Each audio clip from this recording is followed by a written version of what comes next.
오늘은 예수님께서 들려주신 그 열무나 비유에 대해서 살펴보려고 하는데요. 내용이 이렇습니다.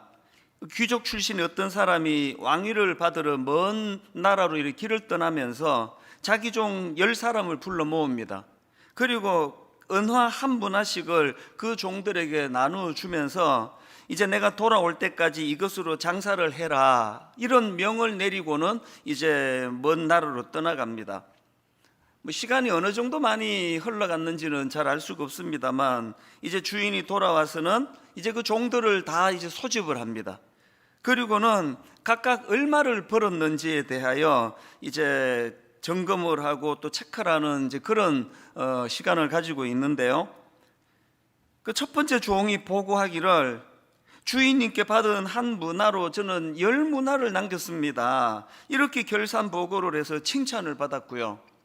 두 번째 종은 저는 받은 한 문화로 5문화를 남겼습니다, 그래서 그것도 칭찬을 받았는데, 마지막으로 나오는 이 세 번째 종은 저는 이 받은 한 문화를 수건에 싸서 잘 보관해 두었습니다, 그러고 이제 한 문화를 이제 끄집어내는데, 그것 가지고 악한 종이라는 평가와 함께 그 심판을 받게 되었다, 이런 요지의 비유입니다.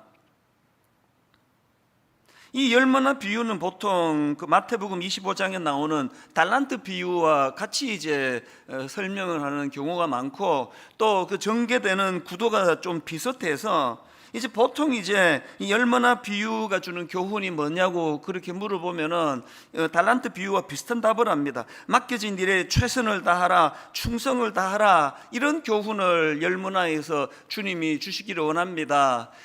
그 틀린 답은 아닙니다만, 사실은 이 열무나 비유를 깊이 묵상하다가 보면은 그런 차원을 뛰어넘는 너무나 중요한 메시지들이 이 열무나 비유 안에 담겨 있다는 것을 알 수 있게 됩니다. 이제 오늘 이 부분을 같이 좀 살펴보려고 하는데요. 제가 늘 말씀드리지만 성경은 꼭 읽고 싶은 거 똑 따서 읽으면 안 된다고, 성경은 문맥으로 전체 흐름으로 읽으셔야 된다는 말씀을 종종 드리는데요. 이 열무나 비유도 마찬가지입니다. 그래서 이제 열무나 비유를 읽는데 제일 중요한 건 전후 문맥을 따라 읽는 겁니다. 그러면 이 열무나 비유 바로 앞에 어떤 말씀이 나오는가 하니까요, 우리가 잘 아는 세리장 삭개오 이야기가 나옵니다. 온 주변 사람들에게 사람 취급을 못 받던, 그 쓰레기 취급을 받던 한 인생이 이제 주님 앞으로 이제 나와 변화가 되는 그런 내용을 다루고 있는데요. 이 삭개오 이야기의 결론 부분에서 삭개오가 이런 변화를 선언을 하는 내용이 나옵니다. 누가복음 19장 8절입니다. 삭개오가 서서 주께 여짜오되, 주여 보시옵소서, 내 소유의 절반을 가난한 자들에게 주겠사오며 만일 누구의 것을 속여 빼앗은 일이 있으면 내 갑절이나 갚겠나이다. 그랬더니 9절, 예수께서 이르시되 오늘 구원이 이 집에 이르렀으니 이 사람도 아브라함의 자손이미로다. 이렇게 삭개오 이야기가 참 훈훈한 해피엔딩으로, 그렇게 아름다운 결말로 이제 이 이야기가 끝나는데요. 예수님께서 이 삭개오 이야기 맨 마지막에 이런 의미를 부여하십니다. 10절입니다. 인자가 온 것은 잃어버린 자를 찾아 구원하려 함이니라. 그리고는 11절에서 그들이 이 말씀을 듣고 있을 때에, 그들이 듣고 있는 말씀이 뭡니까? 삭개오의 변화되는 고백하고, 무엇보다 10절, 인자가 온 것은 잃어버린 자를 찾아 구원하려 함이니라, 이런 말씀들을 그들이 듣고 있을 때에 비유를 더하여 말씀하시더니, 그래서 나온 게 열무나 이야기입니다. 이 열무나 이야기가 나온 배경을 아시겠죠? 그러니까 이 열무나 비유를 예수님께서 들려주시는 목적은, 인자는 잃어버린 것을 찾아 구원하러 왔다, 그 잃어버린 한 영혼에 내 온 마음이 다 담겨져 있다, 너희들도 이런 마음을 회복하면 좋겠다, 그런 메시지를 전하고 싶으셔서 이 열무나 비유를 들어주셨다는 사실입니다. 이게 열무나 비유 앞에 나오는 배경이고요. 그런가 하면은 여러분, 이 열무나 비유 바로 그 다음에 어떤 내용이 나오는지 아십니까? 이 열무나 비유가 27절까지의 내용인데요, 바로 그 다음 28절에 보니까요, 예수께서 이 말씀을 하시고 예루살렘을 향하여 앞서서 가시더라. 그리고는 41절, 가까이 오사 성을 보시고 우시며, 지금 강팍해서 하나님 앞으로 돌아오지 않는 그 수많은 사람들을 향하여 그들을 생각하며 눈물을 흘리시는 주님. 여러분 어떤 생각이 드세요? 예수님께 열머나 비유를 들려주실 때 그분의 그 온 마음이 거기에 다 담겨져 있는 겁니다. 나는 잃어버린 그 한 영혼에게 내 마음이 가 있는데 너희들도 정말 이랬으면 좋겠다. 사실 저는 지난 한 주 동안에 이 가슴이 먹먹하던 그런 순간들이 참 많았습니다. 그리고 일주일 동안에 며칠이나 잠을 잘 못 자고 뒤척뒤척하는 그런 시간을 보냈는데요. 여러 이제 일만수도 파송 운동에 이제 외부 15 단임 목사님을 청빙하는 막바지라서 그런 것들 때문에도 또 마음이 여러 가지 이제 복잡하기도 했고 또 벅찬 감격도 있고 그랬지만, 무엇보다도 저는 이 열머나 비유의 말씀을 지난 한 주 내내 묵상하면서 그 예수님의 마음이 저에게 와닿으면서 자꾸 마음이 반성이 되고 회개가 나오는 겁니다. 예수님은 지금 이렇게 잃어버린 한 영혼에 대하여 온 마음을 담고 계시는데, 그리고 너희들도 이 마음을 회복하면 좋겠다고 그렇게 이 비유를 드시면서 강조하고 계시는데, 오늘 저는 내 에너지를 어디다 다 쏟고 있는 건가 지금?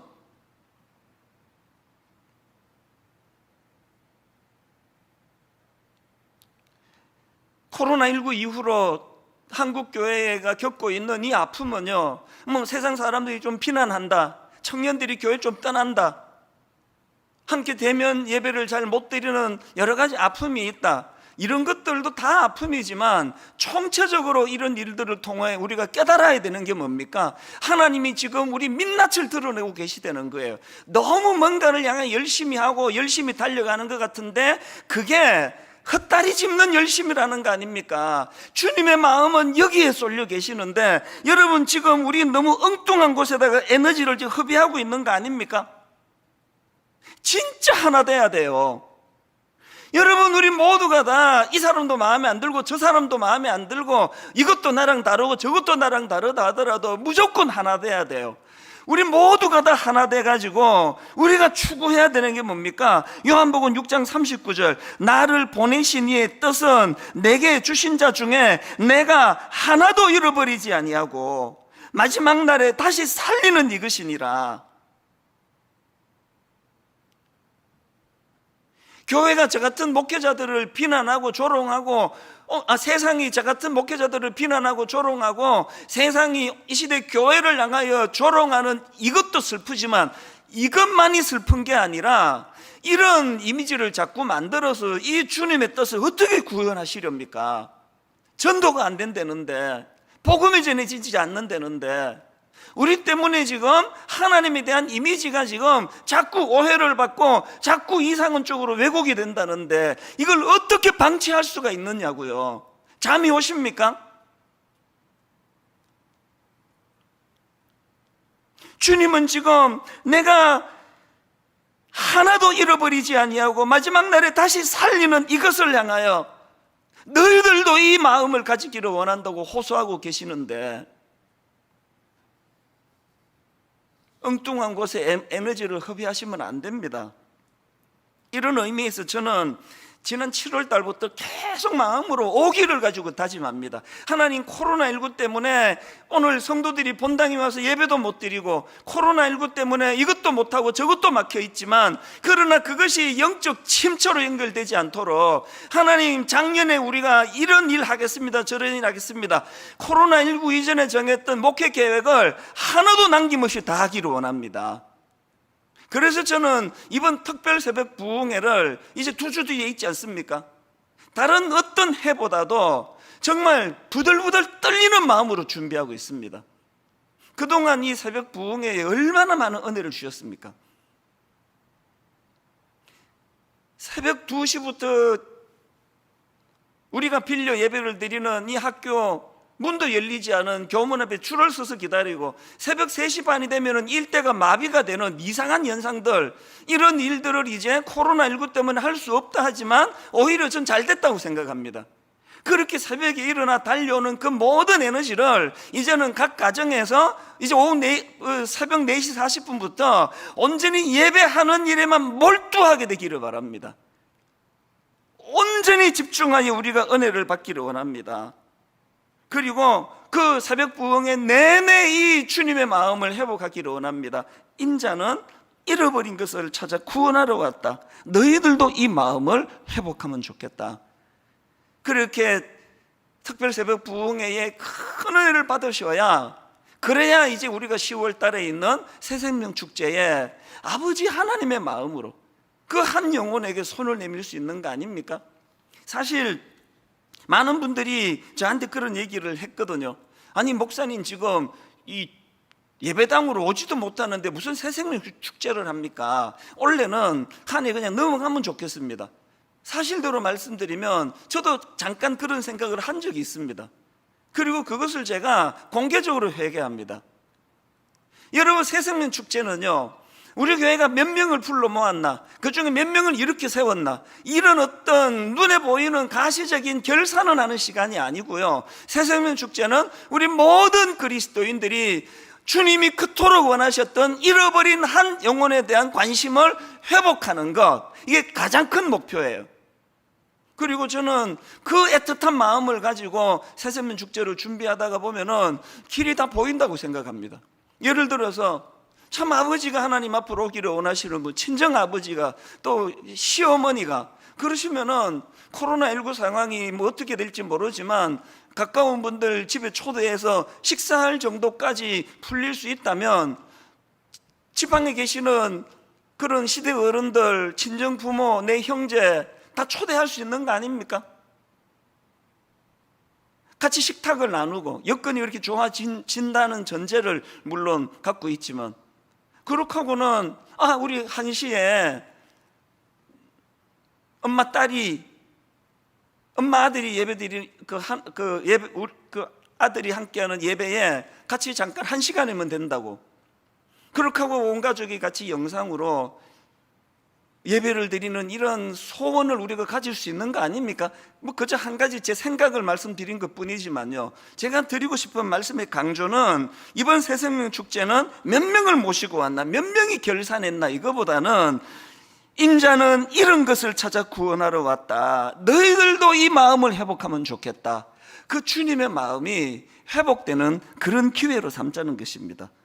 이런 점에서 저는 오늘 본문에 나오는 이 열매나 이 비유를 묵상을 하면서 참으로 잃어버린 그 주님의 마음을 회복하는 도구로 이 열매나 비유가 묵상이 되고 쓰여졌으면 좋겠는데요, 그런 마음에서 저는 이것과 관련해서 한 3가지 전제에 대해서 오늘 이제 말씀을 좀 나누려고 합니다. 열매나 비유와 관련한 3가지 전제가 있는데요, 이것이 은혜가 되기 위해서는 여기서 첫 번째 전제를 깨달아야 됩니다. 그게 뭐냐 하니까 주님은 결과물로 평가하는 분이 아니라는 사실입니다. 주님은 결과물로 평가하지 않으십니다. 자, 누가복음 19장 16절에 보니까 첫 번째 종이 이렇게 말합니다. 그 첫째가 나와 이르되 주인이여 당신의 한 문화로 10문화를 남겼나이다. 그랬더니 주인의 평가를 보십시오. 17절입니다. 주인이 이르되 잘하였다 착한 종이여, 내가 지극히 작은 것에 충성하였으니 10고을 권세를 차지하라고. 여기 보니까요, 주인의 칭찬 초점이 우와 10개나 남겼어? 너 대단하다. 결과에 대한 얘기를 한마디도 안 하세요. 충성에 대한 이야기를 하십니다. 네가 작은 일에 충성했다, 그것이 내가 참 기쁘다. 결과물로 평가하는 거 아닙니다. 그 앞에 나오는 15절도 마찬가지입니다. 귀인이 왕위를 받아가지고 돌아와서 은화를 준 종들이 각각 어떻게 장사하였는지를 알고자 하여 그들을 부르니, 케네스 베일리가 쓴 중동의 눈으로 본 예수, 그러니까 그 예수님이 사셨던 그 지역 정서로 성경을 풀어서 설명하는 참 좋은 책인데요, 이 책에 보면은 여기 나오는 각각 어떻게 장사하였는지라는 이 말씀의 의미를 설명하는 대목이 있습니다. 여기 나오는 이 각각 어떻게 장사하였는지, 이 말씀은요, 얼마나 많이 벌었는지 이런 의미를 가졌다기보다는 얼마나 많은 거래를 했는지, 그러니까 얼마나 최선을 다했는지 이런 의미로 해석해야 한다고 주장하는 겁니다. 책 내용을 좀 읽어드릴게요. 만일 주인이 자기 종들이 장사하여 무엇을 벌었는지 알고자 한다면 종들에게 번 돈을 내게 보여봐라, 이런 형태로 요구했을 것이다. 그러나 주인이 너희가 얼마나 많은 거래를 했느냐라고 묻는다면 이는 종들이 주인이 자리를 비운 위험한 시기에도 얼마만큼 주인에게 공개적으로 충성했는지를 밝히려는 것이다.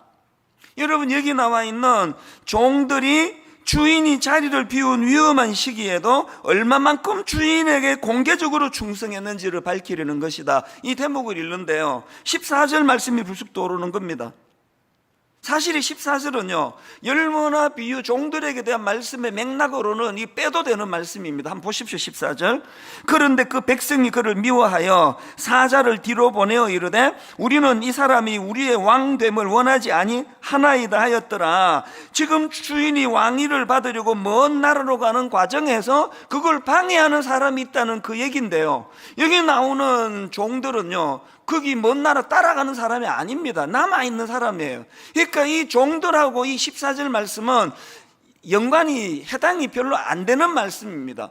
그런데 예수님은 비유 속에 이 14절을 왜 넣었을까요? 뭘 강조하고 싶은 겁니까? 지금 예수님의 통치를 거부하는 사람들이 예수님께서 맡겨주신 사명을 감당하는 그 일에 대하여 방해하고 회방하는, 그래서 너희들이 하게 될 그 일들이 참 어렵고 힘든 일이라는 것을 암시하는 내용 아닙니까? 그 어려운 여건 속에서도 묵묵히 최선을 다하는 그 모습을 보시는 주님이라는 걸 강조하는 거예요. 저는 이런 내용들을 묵상하면서 어려움 중에 있는 많은 미자리 교회 목사님들과 사모님들 생각이 났습니다. 결과물로 평가를 하는 주님이 아니시기 때문에 오늘 교회를 개척했더니 너무너무 여건이 어려운 겁니다. 막 억지로 그냥 지하 예배당에서 한 15명, 20명, 그것도 다 대부분 초신자들이 많아요. 겨우 전도해가지고 그렇게 자리에 앉혀놨는데 코로나19 이후로 너무나 지금 어려움을 겪으니까 한 분 한 분 교회를 떠나고 연락이 안 되고 이런 억장이 무너지는 가운데 계시는 너무나 많은 미자리 교회, 저는 그 사역자들을 알고 있거든요. 이 말씀을 읽으면서 진짜 이 열무나 비유를 통하여 우리 주님의 마음이 그분들에게 좀 전달이 됐으면 좋겠습니다. 세상적인 기준으로는 내가 모르겠는데 하나님의 기준, 내 입장으로서는 절대로 니들이 초라하다 그러면 안 된다. 위대한 종들이다. 이 열악한 조건 속에서 사실대로 말해서 그 뭐 사고는 주로 저 같은 대형교회 목사들이 다치는 거 아닙니까? 큰 교회 목사들이. 작은 교회 목사님들이 큰 무리를 일으키는 일은 거의 없습니다. 그러나 그런 일이 한 번씩 터질 때마다 고스란히 그 피해는 다 작은 교회 목사님, 작은 교회로 돌아가는 거 아닙니까? 무슨 신문에 굵직굵직한 건 날 때마다 거의 작은 교회 작은 교회는 몸살을 앓아요. 예수하면 우리 남편이 더 이상 교회 가지 말래요. 그렇게 억지로 전도에 앉혀놓은 한 가정이, 한 성도가 그렇게 교회를 떠나면은 그럼 교회가 휘청휘청 거릴 정도로 낙심이 되는 거 아닙니까? 오늘 저는 이 말씀을 묵상하면서 진심으로 기도하고 또 축복하기 원합니다. 결과를 보고 평가하지 아니하시는 하나님이 이런 어렵고 열악한 환경 속에서도 충성을 다하는 수많은 우리 작은 교회 목사님 또 사모님, 그 충성하는 종들을 주님이 위로해 주신다는 사실을 자각하게 되시기를 바랍니다. 그런가 하면은 이번 10월의 이설 새세면 축제 결과물로 평가하지 아니하시는 그 주님의 마음을 잘 헤아리는 시간으로, 이게 첫 번째 교훈이라고 한다면요, 두 번째로 이 열머나 비유와 관련해서 우리가 기억해야 될 전제가 하나 더 있습니다. 하나님에 대한 오해가 모든 문제의 근원이라는 사실을 아셔야 합니다. 여러분, 본문에 등장하는 첫 번째 종과 두 번째 종은 충성을 다해서 주님께 칭찬을 받는데, 주인에게 칭찬을 받는데, 여기에 비해서 세 번째 등장하는 종은 엄청난 책망을 받습니다.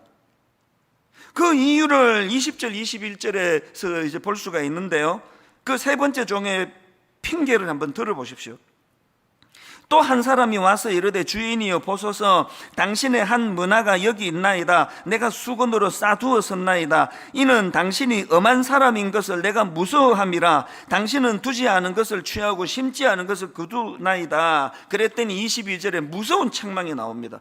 주인이 이르되 악한 종아, 내가 너의 말로 너를 심판하노니 너는 내가 두지 않은 것을 취하고 심지 않은 것을 거두는 엄한 사람인 줄 알았느냐. 우선 여기서 제가 발견한 깜짝 놀랄 한 대목을 이번에 제가 새삼 알게 됐습니다. 그게 뭐냐 하니까, 지금 이 세 번째 종에 대한 주인의 평가와 심판은요, 그가 한 행위가 아니에요. 그거를 장사는 안 하고 수건에 싸둔 그 행위가 아니고, 내용을 다시 한번 보세요. 22절. 주인이 이르되 악한 종아, 내가 너의 뭘로 심판합니까? 너의 말로 심판한, 말로. 이게 충격적인 거 아닙니까? 그 말이 왜 심판의 대상이 됩니까? 속의 생각을 표했기 때문이에요. 그 속의 생각이 뭐냐? 제가 이 세 번째 종의 문제를 전 두 가지로 정리를 해보는데요, 책임 전가입니다. 자기의 잘못된 행동을 정당하기 위해서 지금 주인에게 책임을 전가시키는 태도. 그런가 하면은 두 번째로 이 세 번째 종이 가진 문제가 뭐냐 하니까, 지금 주인을 너무나 나쁜 사람으로 매도하고 있는 거 아닙니까? 21절을 다시 한번 보십시오.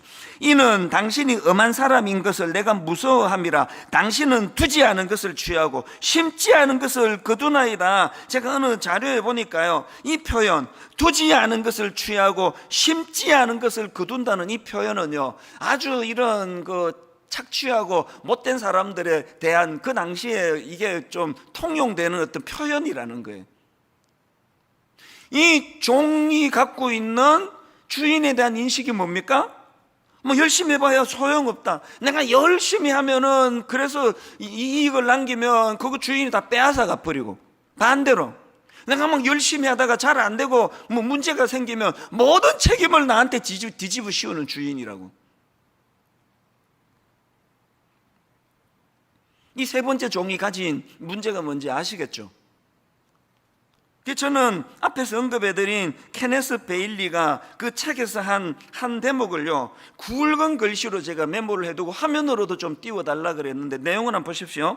그 종이 주인을 뒤틀린 모습으로 보게 된 것은 자신의 신실치 않음 때문이라. 이게 너무나 내 마음에 이게 와닿아가지고요, 그 종이 주인을 뒤틀린 모습으로 보게 된 것은 자신의 신실치 않음 때문이라. 아까 책임 전가라 그랬잖아요. 우리가 하나님 앞에서 온전히 내게 맡겨주신 그 역할을, 그 사명을 잘 감당할 때 하나님은 이렇게 평가하는 그런 성도를 좀 보지 못했습니다. 그래서 여러분, 제가 요즘 계속 강조하고 있는 중심 문구가 있잖아요. 코로나19는 하나님께서 우리 민낯을 드러내게 하신 사건이다. 코로나19는 거품으로 가득 찬 우리의 밑바닥을 다 드러내 보여준 사건이다. 그래서 제가 지난주 인용해드렸던 마틴 로이드 존스 목사님, 여러분 이 한마디를 잊으시면 안 됩니다. 내용을 다시 읽어드립니다. 야곱은 형 에서가 내 재산을 빼앗을지 모른다. 내 처자식을 죽일지 모른다. 나까지 죽일지 모른다. 야곱은 지금 이런 것들이 위험한 상황이라 생각했습니다. 그런데 하나님은 말씀하십니다. 사랑하는 야곱아, 너에게 필요한 건 에서와 화해하는 것이 아니라 나와 화해하는 것이다. 야곱아, 너는 가장 큰 위험이 무엇인지 모르고 있다. 너가 진짜 고려해야 하는 것은 에서가 아니라 나 여호와 하나님이다. 오늘 여러분이 하나님에 대한 오해가 모든 문제의 근원임을 우리가 자각해야 된다면, 오늘 코로나19라고 하는 끔찍한 이 재앙 같은 이 사건을 통해서 하나님은 우리 민낯을 드러내게 하시는 거예요. 네가 바로 그 셋째 번에 등장하는 종과 같은 인생이다. 하나님께 책임을 전가하고, 하나님은 가장 착취하시고, 잘하면 다 빼앗아가고, 못하면 다 뒤집어 씌우고. 여러분, 제가 지난 30년 살아가는 동안에 제가 만나고 제가 경험한 하나님은 너무너무 좋으신 하나님이에요. 너무너무 신실하신 하나님이에요. 이 말고는 뭐 제가 다른 더 깊은 말씀을 드릴 게 생각이 나질 않습니다. 어린아이들의 그 찬양 속에서도 눈물이 고이는 이유가 여기 있는 거 아닙니까? 좋으신 하나님, 좋으신 하나님, 참 좋으신 나의 하나님. 좋으신 예수님, 좋으신 성령님. 저는 오래 예수 믿고 이제는 여호와 하나님을 좀 알 때가 된 것 같은데, 여전히 이 본문에 나오는 셋째 번에 등장하는 종과 같이, 그래서 여러분, 하나님에 대한 오해가 모든 문제의 근원이 된다는 것. 그런가 하면은 세 번째로 이 열무나 비유와 관련해서 하나 더 기억하셔야 될 게 있는데요, 하나님은 충성된 자에게 또 다른 미션을 주신다는 거예요. 충성된 자에게 또 다른 사명, 또 다른 미션을 주시는 여호와 하나님. 저는 오늘 본문을 묵상하다가 제 생각의 지경이 이렇게 넓어지는 은혜를 경험했는데요. 자, 17절을 보십시오. 주인이 이르되 잘하였다 착한 종이여, 내가 지극히 작은 것에 충성하였으니 10고을 권세를 차지하라. 대부분의 사람들이 그랬듯이 저도요, 여기 나와 있는 10고을 권세를 차지하라, 이 말씀을 그저 수고한 종들에 대한 보상으로만 제가 생각했습니다. 이렇게 보상해 주시는구나. 그런데요, 앞에서 언급했던 중동의 눈으로 본 예수라는 그 책에서 이 제 생각의 발상의 전환을 가져다 주는 한마디를 제가 본 겁니다. 너무 이게 와닿아가지고요, 화면으로도 한번 보십시오. 두 종에게 준 보상은 특혜가 아니라 더 큰 책임이었다. 두 종에게 준 보상은 특혜가 아니라 더 큰 책임이었다. 첫 번째 종은 10성읍을, 두 번째 종은 5성읍을 다스릴 책임을 받았다. 제 생각의 발상을 깨트리는 한 문장이었습니다. 여러분, 이 말씀에서 저는 무엇보다도 자격 없는 자인데도 불구하고 충성되다 인정해 주시는 그 하나님을 발견해요. 제가 그 대표적인 사람 아닙니까? 자격이 없는데, 해드린 것도 없는데 충성되다고 인정해 주시는 그 하나님. 두 번째 깨달음이 뭡니까? 자격도 없는 저에게 충성되다 인정하셔서 더 많은 사명을 맡겨주시는 주님. 분당 우리 교회가 제 능력으로는, 제 힘으로는 감당할 수 없는,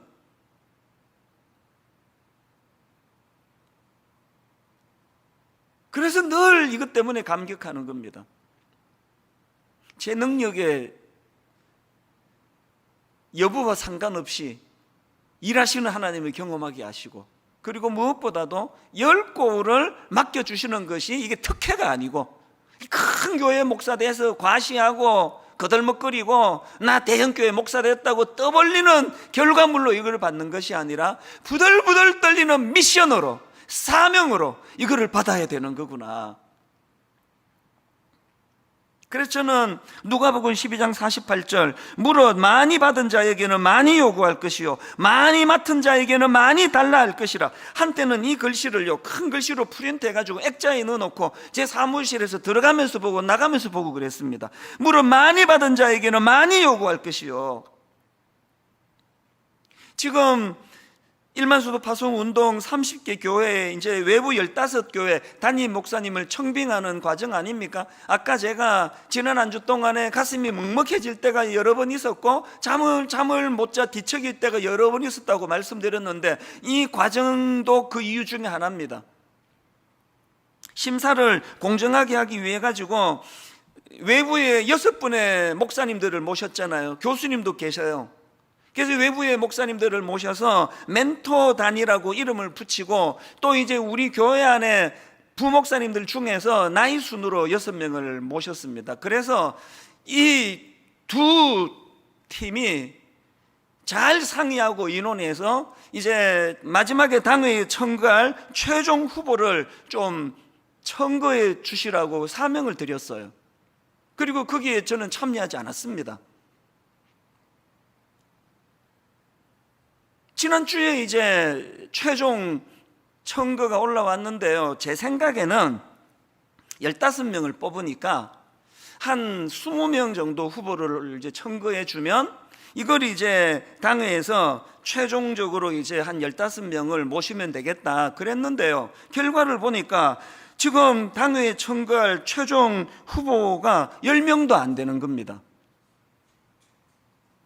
그건 이번에 참여한 후보들이 다 자격 없는 분들이라는 뜻이 아니고요, 제가 보기에 하나같이 자격을 갖춘 분들이에요. 뭐 30분, 60분도 뽑을 수 있을 것 같아요.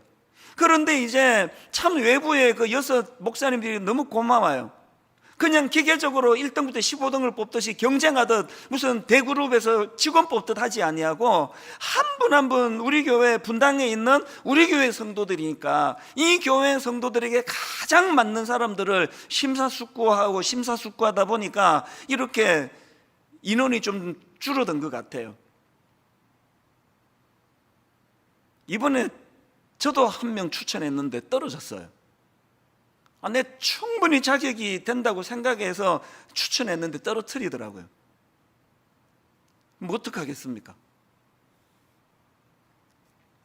이런 과정을 이제 거치면서 이제 마지막으로 이제 최종 그 후보들을 이제 보내왔는데요, 지난주에 제가 이제 최종 추천된 분들을 만나서 2번에 걸쳐서 이제 인터뷰를 했는데요, 그룹으로 인터뷰를 했죠. 1시간 이런 질문도 하고 그분들이 또 제게 질문하고 그런 시간을 다 가지고요, 맨 마지막에 제가 이런 말을 했습니다. 목사님들, 저는 지금 한국교회를 살릴 전사를 지금 뽑는 거 아닙니다. 저는 분당 우리교회 홍길동 집사님, 홍길동 권사님, 홍길동 장로님을 섬겨줄 담임 목사님을 저는 찾고 있습니다. 맨 마지막에 성령님이 주신 마음을 확신하는데요, 갑자기 제가 이분들한테 무릎을 꿇고 싶은 거예요. 이런 말을 했습니다. 제가 목사님들 앞에 지금 무릎을 내가 꿇고 싶은 심정입니다. 정말 좋은 목사가 되어주세요. 우리 교회 성도들을 진짜 잘 섬겨주실 좋은 목사님이 좀 되어주세요.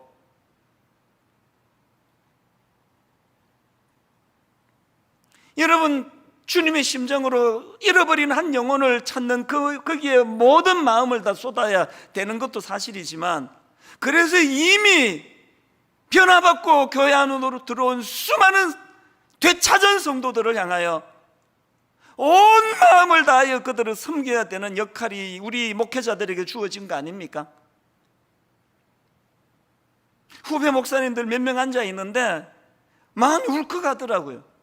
그래서 제가 정말 당신들 앞에 무릎을 꿇고 싶다. 좋은 담임 목사가 좀 돼달라고. 우리 성도들이 무슨 죄냐고. 이제 이 교회에 좀 안정이 될까 하는데 나가라 그러는데, 누군지도 모르는 내부의 15명은 그래도 우리 부교역자로 올해 얼굴이라도 익었지, 외부에서 모시는 당신들이야 지금 누군지도 모르는데 꼭 부탁합니다. 한 몇 년 지나고 우리 성도님들 다 이렇게 말해주기를 원합니다. 아니, 하나님이 이렇게 좋은 담임 목사님을 예정해 두셨는데 그것도 모르고 괜히 걱정했다고. 너무너무 감사하다고 이렇게 고백할 수 있도록 우리 하나님께 은혜를 구하며 좋은 목사님 좀 되어주세요. 그랬더니요, 제 마음이 먹먹해졌던 게 그 이야기를 듣고 눈시울이 붉어지는 그 목사님들이 말을 하는데 울먹울먹거리면서 목사님 정말 그런 좋은 목사가 되도록 은혜를 구하겠습니다.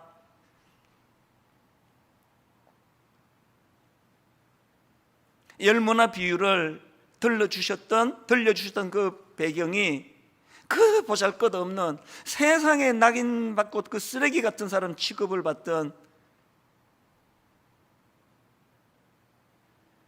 그 한 사람이 주님 앞으로 돌아오는 걸 너무 기뻐하셔서 이 세리장 삭개오 한 사람의 구원, 내가 이 일을 위하여 이 땅에 오셨다고 말씀하시는 그 주님, 그런가 하면은 이 열무나 이야기를 들려주시고는 예루살렘 성을 향해 가시며 참 그 성을 향해 눈물을 흘리시는 그 주님,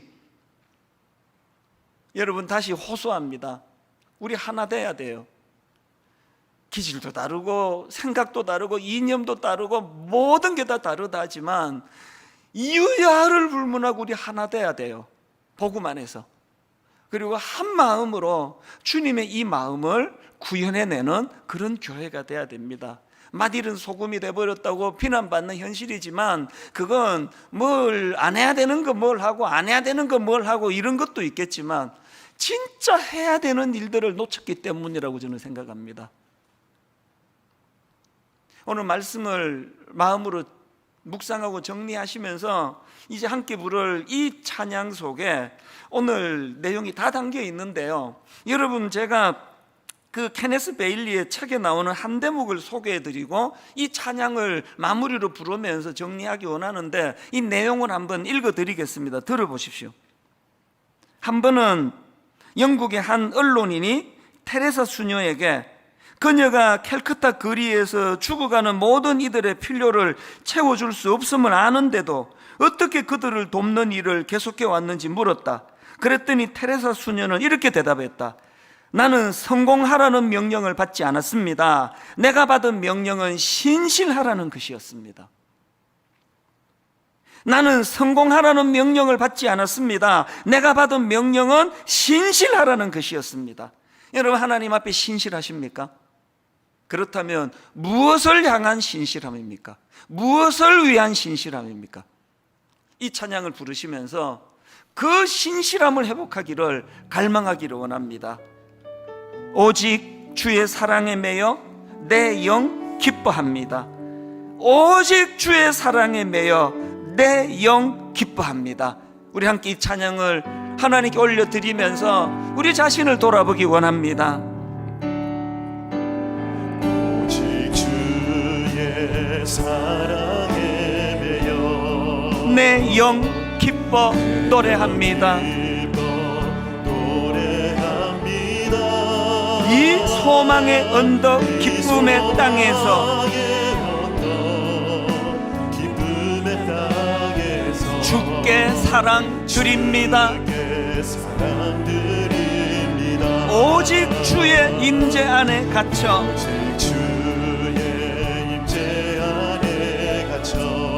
내 영 기뻐 찬양합니다. 이 소명의 언덕 거룩한 땅에서 주께 경배 드립니다. 잃어버린 한 영혼을 향한 아버지 하나님의 마음, 주님의 마음, 주께서 주신 모든 은혜, 나는 말할 수 없네. 내 영혼 즐거이 주 따르렵니다. 주께 내 삶 드립니다. 주께서 주신 모든 은혜,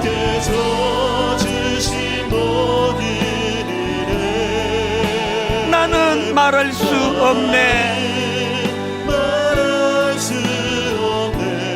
내 영혼 즐거이 주 따르렵니다. 주께 내 삶 드립니다. 우리 다시 한번 이 은혜를 사모합니다. 오직 주의 사랑에 매여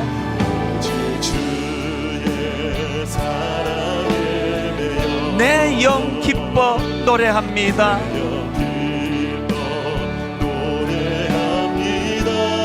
이 소망의 언덕 기쁨의 땅에서 주께 사랑 드립니다. 뜨거움으로 찬양합니다. 오직 주의 임재 안에 갇혀 내 영 기뻐 찬양합니다. 잃어버린 한 영혼을 향한 이 소명의 언덕 거룩한 땅에서 주께 경배 드립니다. 말할 수 없는 감격으로 주께서 주신 모든 은혜 나는 말할 수 없네. 내 영혼 즐거이 주 따르렵니다.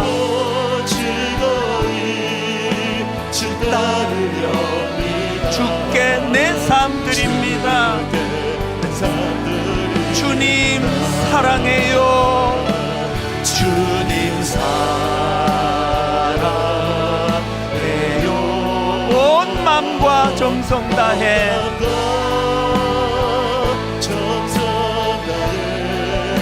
하나님의 신실한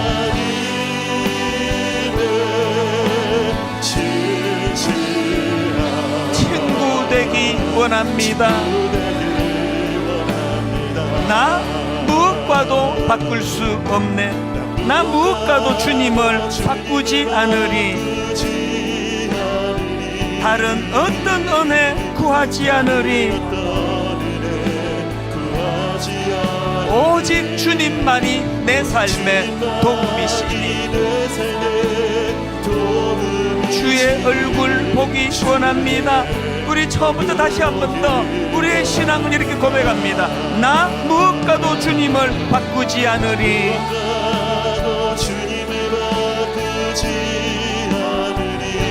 다른 어떤 은혜 구하지 않으리.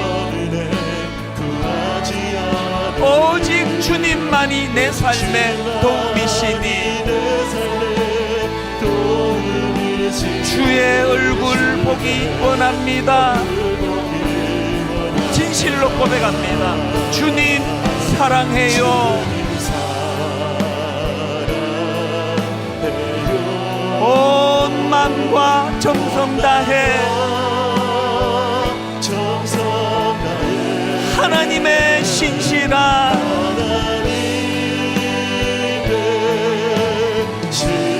친구 되기 원합니다. 우리 마지막으로 다 자리에서 일어나셔서 주님 사랑해요. 온 마음과 정성 다해 온 마음과 정성 다해 하나님의 신실한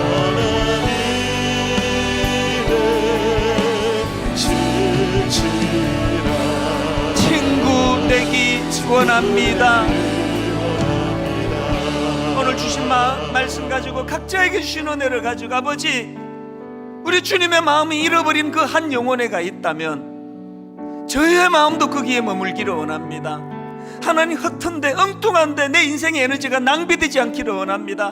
가장 소중한 곳에 내 열정이 내 에너지가 내 충성이 하나님 앞에 드려지기를 원합니다. 오늘 말씀을 기억하며 우리 한 목소리로 통성으로 같이 기도하시겠습니다. 살아계신 하나님 아버지 자격도 없는 저희들에게 자격 있다 말씀하시며 10고울을 맡겨주시고 5고울을 맡기시는 그 은혜를 기억합니다.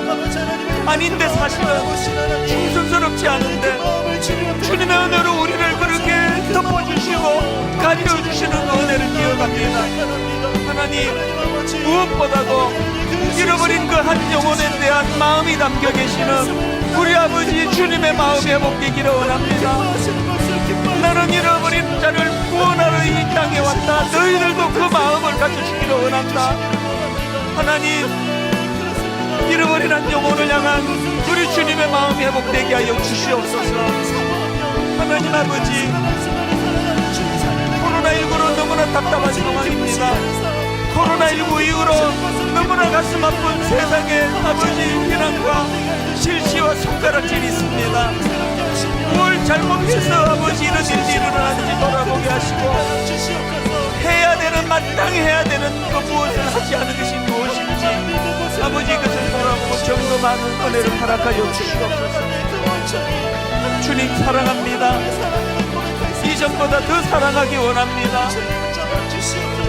아버지, 그 신앙 고백이 아름다운 고백이 되기 위하여 주님의 마음을 아버지 헤아리기를 원합니다.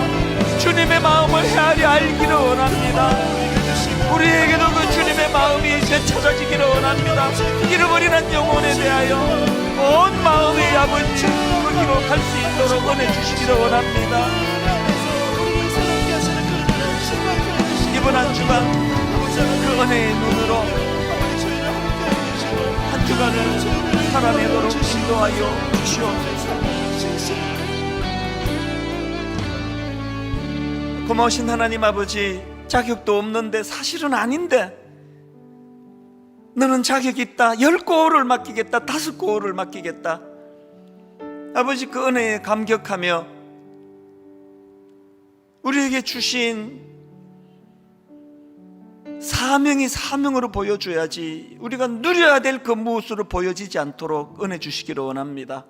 하나님, 코로나19로 너무나 답답하고 힘든 긴 터널을 지나가고 있지만 어디에서 예배를 드리든지 관계없이 여전히 내 심령에 찾아와 주시는 그 은혜를 기억하며, 무엇보다도 하나님, 잃어버린 한 영혼을 향한 우리 주님의 마음을 회복하기를 원합니다. 그 마음으로 특별 새벽 부흥회에 임하도록 도와주시고, 그 마음으로 하나님 새생명 축제에 그 주님의 마음으로 아버지 주변 사람들에게 참 따뜻한 손을 내미는 그런 저희들이 되도록 인도하여 주시옵소서. 이번 한 주간도 엉뚱한 곳에 에너지를 쓰지 않도록 막아주시고, 온전히 영혼을 사랑하는 일에, 영혼을 품는 일에 우리의 모든 에너지가 투입이 되도록 우리들을 간섭하여 주시옵소서.